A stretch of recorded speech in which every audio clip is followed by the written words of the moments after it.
Hello friend, CGPSC hand written notes के YouTube channel में आप सभी का स्वागत है। चलिए हम लोग डे बाय डे आगे बढ़ रहे हैं। धीरे धीरे आपकी इकाई 6 तक हम लोग पहुंच चुके हैं। जैसा कि मैं आप लोग को प्रॉमिस किया था कि मैं आपको हर चैप्टर के लगभग 15-20 क्वेश्चन आपको बता दूंगा कि आपको किस लेवल तक पढ़ाई करना है। ठीक है, इतना मैं यूट्यूब के माध्यम से मैं आपको करा सकता हूँ। बाकी के लिए आपको जो हमारा बैच है इसमें आपको जुड़ना पड़ेगा ताकि आपको कंप्लीट 150 नंबर की तैयारी करवा पाएँ। ठीक है, इसमें पॉसिबल नहीं है सारे क्वेश्चन को करा पाना, क्योंकि 15-20 क्वेश्चन 25 क्वेश्चन ही करा पाते हैं जितना हमारे पास समय है। ठीक है, निःशुल्क का जो भी क्लासेस हम लोग की मेरे द्वारा करवाई जाती है उसमें मैं इतना करवा पाता हूँ। बाकी जो टीम मेंबर है उनके द्वारा पूरा टेस्ट सीरीज टॉपिक वाइज करवाया जा रहा है, जो आज से लेकर पेपर तक रहता है पूरा कंप्लीट। कोई लिमिटेड नहीं है कि 20 टेस्ट 30 टेस्ट वाला।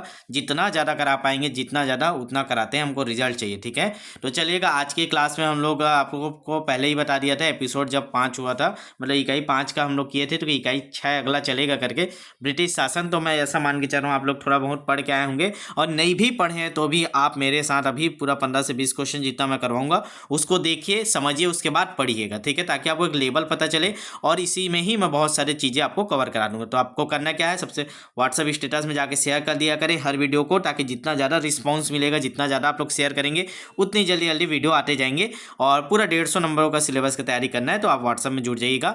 9 PM पे डेली क्लासेस निःशुल्क मेरे द्वारा जो करवाई जाती है वो हो रही है। लगातार मैं कुछ ना कुछ क्लासेस करवा रहा हूँ। पूरी कोशिश रहती है कि हर दिन क्लासेस हो, चाहे संडे हो चाहे मंडे हो, रोज एक एक इकाई मैं थोड़ा थोड़ा करा पाऊँ, ताकि पेपर से पहले आप लोग बहुत शानदार तरीके से तैयारी करके जाएँ। ठीक है, चलिए इकाई 6 आप सभी को पता है ब्रिटिश काल करके आपका सिलेबस में है। चाहे आप पेपर 2 की तैयारी कर रहे हो, चाहे आप शिक्षक बैच की तैयारी कर रहे हो, चाहे आप सहायक शिक्षक की तैयारी करो, तो भी आपको सामान्य ज्ञान में आपको पढ़ना पड़ेगा। ठीक है, तो चलिएगा स्टार्ट करते हैं इकाई 6।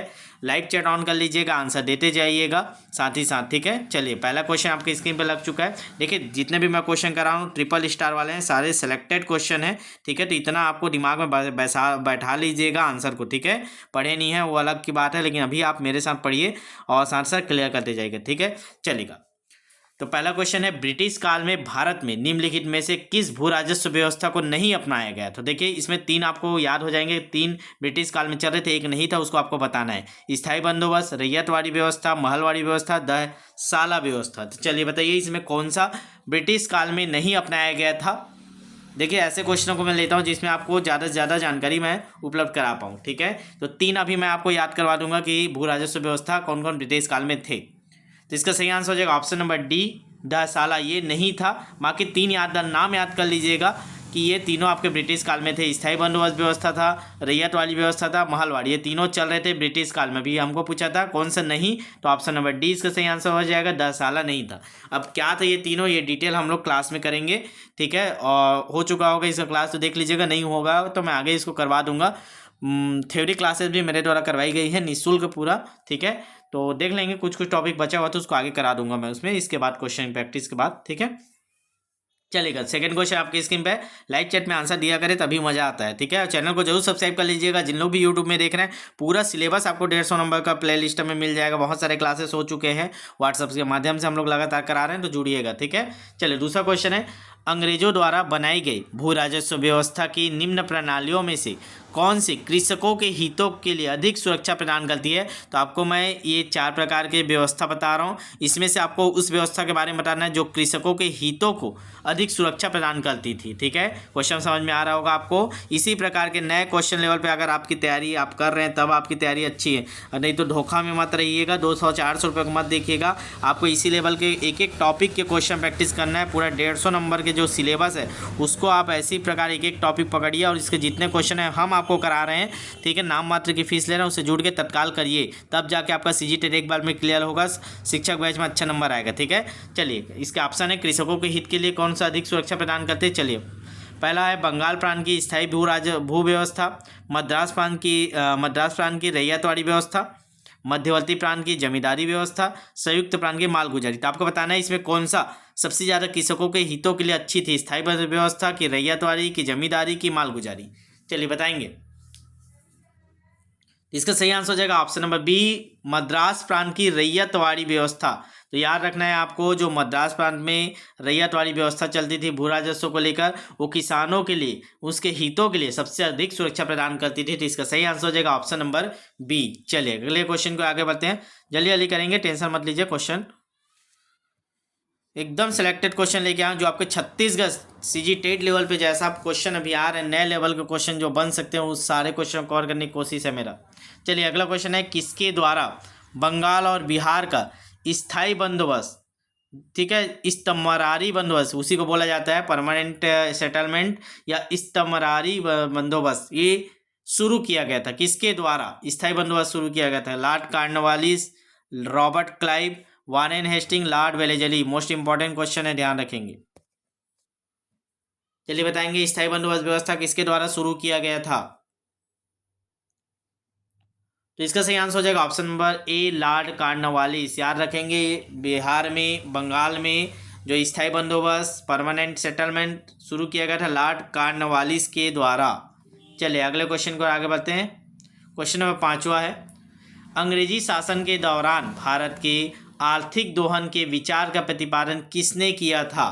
राम मनोहर लोहिया, जयप्रकाश नारायण, दादा भाई नौरोजी, एम.एन. रॉय। तो आपको बताना है अंग्रेजी शासन के दौरान भारत के आर्थिक दोहन के विचार का प्रतिपादन, मतलब ये बताया कि अंग्रेजों के द्वारा हमारा आर्थिक दोहन किया जा रहा है, इस पर जो विचार किसने सर्वप्रथम दिया था, ये बताना है आपको कि अंग्रेजों द्वारा आर्थिक दोहन किया जा रहा है हमारे देश का, तो ये किसके द्वारा प्रतिपादन किया गया था ये विचार? जल्दी से बताएंगे। क्वेश्चन नंबर 5वां का आंसर, इसका सही आंसर हो जाएगा दादा भाई नौरोजी। याद रखेंगे ऑप्शन नंबर सी इसका सही आंसर है, दादा भाई नौरोजी। चलिए अगले बढ़ते हैं अगले क्वेश्चन की ओर। क्वेश्चन नंबर 6 आपकी स्क्रीन पे है, स्वतंत्रता पूर्व अवधि में ब्रिटिश सरकार द्वारा भारत में आधुनिक शिक्षा के प्रसार का मुख्य उद्देश्य क्या था? तो स्वतंत्रता के पहले ब्रिटिश सरकार द्वारा भारत में आधुनिक शिक्षा के प्रसार का मुख्य उद्देश्य क्या था? छोटे प्रशासनिक पदों पर नियुक्ति हेतु शिक्षित भारतीयों की आवश्यकता, ऑप्शन बी है भारतीय संस्कृति को प्रोत्साहित करना, ऑप्शन सी है भारतीय लोगों को आधुनिक बनाना जिससे वे राजनीतिक जिम्मेदारी में भाग ले सके, ऑप्शन डी है उपयुक्त में से कोई नहीं। चलेगा, देखिए इसी लेवल के क्वेश्चन बन रहे हैं, डायरेक्ट फैक्ट वाले आप क्वेश्चन बोलेंगे तो अब वो नहीं आ रहे हैं, उसको पूछ लिया गया। अब नए लेवल के क्वेश्चन बन रहे हैं, इसीलिए मैं नए लेवल के क्वेश्चन लेके आ रहा हूँ, जैसा आगामी पेपर में पूछ सकते थे, आपको इस लेवल पे तैयारी करना है। चलिए बताएंगे, स्वतंत्रता पूर्व अवधि में ब्रिटिश सरकार द्वारा भारत में आधुनिक शिक्षा के प्रसार का मुख्य उद्देश्य क्या था? आधुनिक शिक्षा का क्यों दिया जा रहा था भारत में ब्रिटिश द्वारा? जल्दी बताएंगे। जब अंग्रेजों के गुलाम थे उस समय आधुनिक शिक्षा क्यों दिया जाता था, क्या उद्देश्य क्या था उसका? तो उसका उद्देश्य है छोटे प्रशासनिक पदों पर नियुक्ति होती हुई शिक्षित जो भारतीयों की आवश्यकता, ठीक है, इसके लिए उन्हें अंग्रेजी शिक्षा की जानकारी देना बहुत जरूरी था, शिक्षा देना, ताकि वो अंग्रेजों के साथ मिलकर उनका काम कर सके, इसीलिए इसका ऑप्शन नंबर ए सही आंसर है, ध्यान रखेंगे। ठीक है, चलिए अगले क्वेश्चन को आगे बढ़े। क्वेश्चन नंबर 7वां बड़ा क्वेश्चन है, स्क्रीन पे एक साथ में नहीं आएगा, हम लोग पढ़ते जाते हैं, चलेगा। भारत में उपनिवेशी शासन के संदर्भ में 1883 ईस्वी में पारित इल्बर्ट बिल का उद्देश्य क्या था? तो 1883 ईस्वी में जो इल्बर्ट बिल पारित हुआ उसका उद्देश्य क्या था, ये आपको बताना है। इल्बर्ट बिल, ध्यान रखेंगे, जहाँ तक अदालतों की दांडिक अधिकारिता का संबंध था, भारतीय तथा यूरोपीय लोगों को बराबरी पर रोकना। ऑप्शन बी है देसी प्रेस की स्वतंत्रता पर कड़ा अंकुश लगाना, क्योंकि उसे उपनिवेशी शासकों का विरोधी समझा जाता था। अगला ऑप्शन है प्रशासनिक सेवा परीक्षाएं भारत में करवाना, ताकि देसी भारतीयों को उसमें बैठने के लिए प्रोत्साहित किया जा सके। अगला ऑप्शन है आर्म्स एक्ट के संशोधन कर देसी भारतीयों को शस्त्र रखने की अनुमति देना। आर्म्स एक्ट में संशोधन की बात, तो आपको बताना है इल्बर्ट बिल का उद्देश्य क्या था। मोस्ट इंपॉर्टेंट क्वेश्चन है, ध्यान रखेंगे, नहीं पढ़े तो भी आप पूरा वीडियो देखिए, अंतिम तक क्वेश्चन कीजिए ताकि आपके जितने क्वेश्चन है वो तैयार हो जाए। इल्बर्ट बिल का उद्देश्य क्या था, जल्दी कमेंट करेंगे क्वेश्चन नंबर 7 का आंसर। तो ये था ऑप्शन नंबर ए कि जो भारतीय और यूरोपीय दोनों के लिए बराबरी पर दंड का जो अदालत है उसकी व्यवस्था करना, जहां तक अदालतों की दांडिक अधिकारिता का संबंध था, भारतीय तथा यूरोपीय लोगों को बराबरी पर रोकना, ये था इल्बर्ट बिल। ठीक है, ऑप्शन नंबर ए। चलेगा अगले क्वेश्चन को आगे बढ़ते हैं। क्वेश्चन नंबर 8वां, चलिए दिखाई दे रहा है। क्वेश्चन नंबर 8वां आपकी स्क्रीन पे है, महलवाड़ी व्यवस्था जिन क्षेत्रों में लागू की गई थी उनमें शामिल हैं। तो महलवाड़ी व्यवस्था जिन क्षेत्रों में लागू की गई थी उसमें क्या क्या शामिल है बताना है आपको। गंगा घाटी, दोआब के उत्तर पश्चिम प्रांत, मध्य भारत के कुछ भाग, मराठों के अधिकृत प्रदेश, पंजाब। तो आपको बताना है महलवाड़ी व्यवस्था किन किन क्षेत्रों में लागू थी। 5 ऑप्शन है, पांचों में से कूट वाला जमाइए। किन किन क्षेत्रों में महलवाड़ी व्यवस्था लागू थी, नहीं पता तो आप थोड़ा सा वेट कीजिए, आंसर के साथ याद कर लीजिएगा, अभी तैयार हो जाएगा आपका महलवाड़ी व्यवस्था किन किन क्षेत्रों में लागू थी। चलिए, तो इसका आंसर हो जाएगा ऑप्शन नंबर डी, 1 2 3 4 5, इन पांचों जगह महलवाड़ी व्यवस्था लागू था। तो आप याद कर लीजिए महलवाड़ी व्यवस्था कहाँ कहाँ लागू थी। तो आपका गंगा घाटी में भी लागू थी, दोआब प्रदेश उत्तर पश्चिम प्रांतों में, मध्य भारत के कुछ भागों में, मराठों के अधिकृत प्रदेशों में, पंजाब। इन पांचों जगह महलवाड़ी व्यवस्था लागू थी। तो इसका सही आंसर हो जाएगा ऑप्शन नंबर डी। चलिए अगला क्वेश्चन, क्वेश्चन नंबर 9। कूट वाले क्वेश्चन लेने का उद्देश्य यही रहता है कि आपको उस क्वेश्चन के अंतर्गत जितने भी याद करने वाले फैक्ट हैं उसको डाला जाए। ठीक है, चलिए अब आपको सूची 1 सूची 2 मिलाना है। ठीक है, एक तरफ अधिनियम है, एक तरफ कब आया था उसका सत्र है। ठीक है, तो बंगाल काश्तकारी अधिनियम, अवध लगाम अधिनियम एवं मद्रास काश्तकारी विधेयक, ढक्कन काश्तकारी अधिनियम, मध्य प्रांत काश्तकारी अधिनियम। इधर है आपका 1885, 86, 1889, नहीं 79 और 1883। चलिए बताइए, चलिए बताएंगे कौन सा आंसर मैच है। तो आप सभी को पता है कि ऐसे क्वेश्चनों में आपको याद करवाना रहता है, इसीलिए मैं ऑप्शन नंबर ए ही लेता हूं ताकि सीधा सीधा आपको याद करते बने। तो इसका सही आंसर हो जाएगा ऑप्शन नंबर ए। तो साथ में याद कर लीजिए बंगाल काश्तकारी अधिनियम 1885 में हुआ था। ठीक है, और अवध लगाम अधिनियम ये 1886 में हुआ था, और दक्कन काश्तकारी अधिनियम 1879 में हुआ था, मध्य प्रांत काश्तकारी अधिनियम 1883 में हुआ था। तो आपको ये सीधे सीधे याद कर लेना है, स्क्रीनशॉट ले लीजिए। ऑप्शन नंबर ए सही आंसर, सीधा सीधा सब में है, तो आपको इसको याद करके रखना है। काश्तकारी अधिनियम से क्वेश्चन बन सकते हैं। ठीक है, चलिएगा, बहुत बड़ा सिलेबस है। आप जब इसका इतिहास का अध्ययन करने बैठेंगे तो आपको पूरा यूपीएससी लेवल के क्लासेस आपको यूट्यूब पे मिलेंगे, जो उसको आप पढ़ेंगे तो आप कंफ्यूज हो जाएंगे।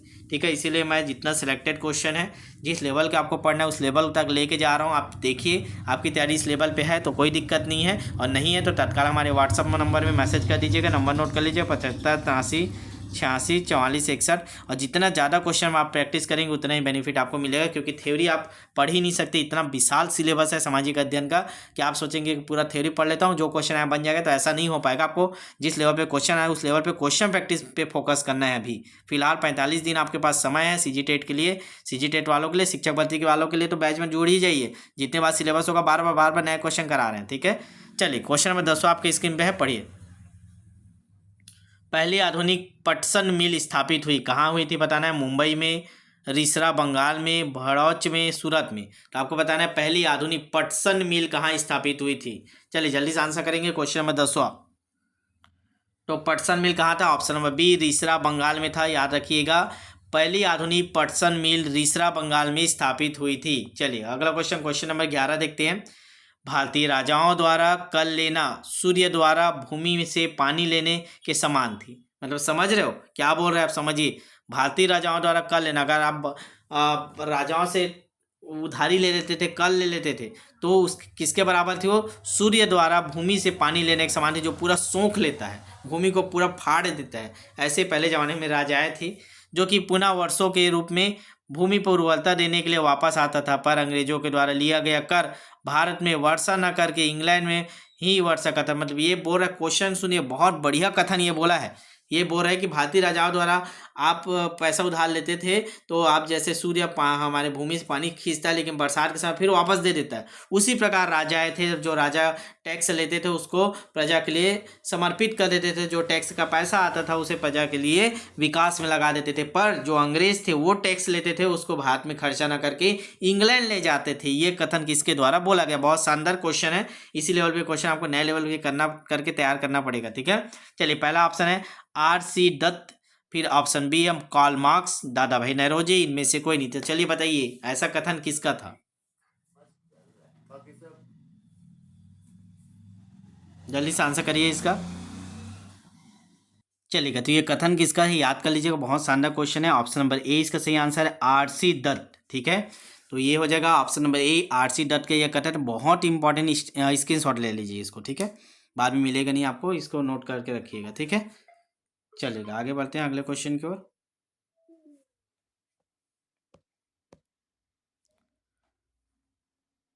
चलिए अगला क्वेश्चन आपकी स्क्रीन पे दिखाई दे रहा है, क्वेश्चन नंबर 12 है। ब्रिटिश काल में निम्नलिखित में कौन से उद्योग धंधे विकसित हुए थे। ठीक है, तो आपको बताना है जूट, कोयला, लोहा व इस्पात, मशीन के पुर्जे, सूती कपड़े, ये आपके उद्योग के नाम हैं। ये जूट, कोयला, लोहा, इस्पात, मशीन के पुर्जे, सूती कपड़े, ये सारे उद्योग हैं।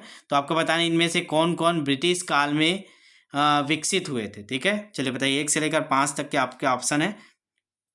तो बताना है आपको कौन कौन से उद्योग धंधे ब्रिटिश काल में इनमें से विकसित हो चुके थे। चलिए जल्दी कमेंट करेंगे। क्वेश्चन नंबर 12 का आंसर करिए। इसका सही आंसर हो जाएगा ऑप्शन नंबर ए, 1, 2, 3 और 5। तो चौथा वाला नहीं था, ये याद रखिए, मशीन के पुर्जे यहाँ नहीं बनते थे। तो ऑप्शन नंबर चौथा को छोड़ दीजिएगा। जूट का था, कोयला का था, लोहा एवं इस्पात का था और सूती वस्त्र का था। ठीक है, ध्यान रखेंगे मशीन के पुर्जे ब्रिटिश काल में यहाँ नहीं बनते थे। ठीक है, तो इसका सही आंसर हो जाएगा ऑप्शन नंबर ए। चलिए अगले क्वेश्चन की ओर आगे बढ़ते हैं। क्वेश्चन नंबर 13, निम्नलिखित में से कौन सा एक भारत में ब्रिटिश उपनिवेशी शासन का परिणाम नहीं था। तो आपको बताना है निम्नलिखित में कौन सा एक भारत में ब्रिटिश उपनिवेशी शासन का परिणाम नहीं था। भारतीय कृषि का विनाश, भारतीय उद्योगों का विनाश, भारतीय सामंतवाद का विनाश, भारतीय व्यापार का विनाश। तो क्या परिणाम नहीं था बोला, मतलब 3 चीज़ें हो रही थी ब्रिटिश काल में, लेकिन एक चीज़ें नहीं हो रहा था, वो आपको बताना है। चलिए अच्छा क्वेश्चन है, ध्यान रखेंगे इसको, जल्दी से इसका आंसर करेंगे। तो इसका सही आंसर हो जाएगा ऑप्शन नंबर सी, भारतीय सामंतवाद का विनाश नहीं हो रहा था, इसको हटा दीजिए। तो ये बाकी आपका कृषि का विनाश ब्रिटिशों के द्वारा किया गया, भारतीय उद्योगों का विनाश कर दिया गया, भारतीय व्यापार का विनाश कर दिया गया। ठीक है, तो इसका सही आंसर हो जाएगा ऑप्शन नंबर सी। निगेटिव पूछा था, कौन सा नहीं बोला था परिणाम, इसलिए ऑप्शन नंबर सी इसका सही आंसर है। चलिए क्वेश्चन नंबर 14 देखेंगे। वह पहला भारतीय सिपाही कौन था जिसने चर्बी वाले कारतूस का प्रयोग करने से इनकार कर दिया था। वह पहला भारतीय सिपाही कौन था जिसने चर्बी वाले कारतूस का प्रयोग करने से इनकार कर दिया था। मंगल पांडे, शिवराम, हरदेव, अब्दुल रहीम। चलिए जल्दी से आंसर करेंगे, कौन सा पहला भारतीय सिपाही था जिसने चर्बी वाले कारतूस प्रयोग करने से इनकार कर दिया था। ऑप्शन नंबर, इसका जल्दी से आंसर कौन सा ऑप्शन है बताइए। बढ़िया क्वेश्चन है, ध्यान रखेंगे। तो सभी को पता होगा इसका आंसर क्या हो जाएगा, बिल्कुल option number A, Mangal Pandey. Option number A सही आंसर है। मंगल पांडे ने इनकार कर दिया था चर्बी लगे वाले कारतूस का प्रयोग करने से। ठीक है, चलिएगा 15 ही क्वेश्चन लिए थे आज के। चलिए इस क्वेश्चन नंबर 15, वर्ष 1857 के विद्रोह में निम्न नेताओं में से किसने सबसे पहले अपना बलिदान दिया था। बढ़िया क्वेश्चन है। ठीक है, इसी लेवल के आप क्वेश्चन आपको तैयार करने हैं। देखता हूँ एक एपिसोड और ले लाएंगे ब्रिटिश काल के ऊपर। ठीक है, और थोड़ा आपको आइडिया हो जाएगा किस लेवल पे क्वेश्चन करने हैं। बाकी आपको अगर पूरा 150 नंबर की तैयारी करना है, मैं बार बार बोल रहा हूँ, आज भी सही समय है। आज जब भी वीडियो देख रहा तत्काल आप मैसेज कर दिए 75 83 86 44 61। चाहे आप शिक्षक बैच की तैयारी कर रहे हैं, चाहे आप सहायक शिक्षक की, चाहे आप CG टेट पेपर 2 की भी तैयारी कर रहे हैं, तो भी आप तत्काल मैसेज करके आज ही जुड़े, आज से ही प्रैक्टिस करें। पूरे एक एक टॉपिक के 70-80 क्वेश्चन हम लोग तैयार करवा रहे हैं, ताकि आपका पूरा 150 नंबर का सिलेबस पूरा तैयार हो जाए। ठीक है, तो बताइए सबसे पहले किसका बलिदान दिया गया था। क्वेश्चन नंबर 15 का आंसर कर दीजिए, फिर मिलेंगे नेक्स्ट टॉपिक के साथ। तो इसका सही आंसर हो जाएगा option number D, Mangal Pandey. तो सबसे पहला बलिदान किसने दिया था, मंगल पांडे ने। ऑप्शन नंबर डी इसका सही आंसर है। ठीक है, 15 क्वेश्चन में अगर आपके 10+ क्वेश्चन सही हुएंगे, 10 से ज़्यादा आपके सही आंसर हुएंगे, तो आपकी तैयारी बहुत अच्छी है। 10 से भी अगर कम आपने अंक अर्जित किए तो फिर आपको प्रैक्टिस करने की ज़रूरत है। मैं फिर से आपको बार बार बोल रहा हूँ कि आप क्वेश्चन बना नहीं पा रहे हैं, लेवल के प्रैक्टिस नहीं कर पाए, तो आप हमसे जुड़िए, हम आपको रेडीमेड क्वेश्चन बना के दे रहे हैं, आप प्रैक्टिस करिएगा। ये नंबर नोट कर लीजिएगा, 75 83 86 44 61। पूरे 150 नंबरों की तैयारी एक एक टॉपिक वाइज हम लोग करा रहे हैं। ठीक है, तो चलेगा, कोई लिमिट नहीं है, बहुत सारे टेस्ट होंगे, अनलिमिटेड। ठीक है, तो चलिए मिलते हैं इस वीडियो में। शेयर करें ज़्यादा से ज़्यादा व्हाट्सएप स्टेटस में अपने क्लास को, ताकि जितना ज़्यादा आपके रिस्पांस हमें मिल रहे हैं, उतने जल्दी जल्दी हम क्लासेस निःशुल्क यूट्यूब के माध्यम से भी आपको करा रहे हैं। एक डेमो आपको दिखा रहे हैं कि इस लेवल के क्वेश्चन आपको पेपर में देखने को मिलेगा। हम इस लेवल के क्वेश्चन आपको प्रैक्टिस करा रहे हैं, तो आप नहीं जुड़े तो जल्दी से जुड़िएगा। ठीक है, चलेगा, नेक्स्ट इकाई के साथ मिलेंगे, या एक और पार्ट कर लेंगे, कल भी इसके क्वेश्चन सॉल्व कर लेंगे। ब्रिटिश का पार्ट 2 लेके आ जाएंगे, थोड़ा सा और कम से 15-20 क्वेश्चन, ताकि आपको और आइडिया हो जाएगा कि कैसे थ्योरी हमको इस टॉपिक के पढ़ते हैं। ठीक है, चलिए।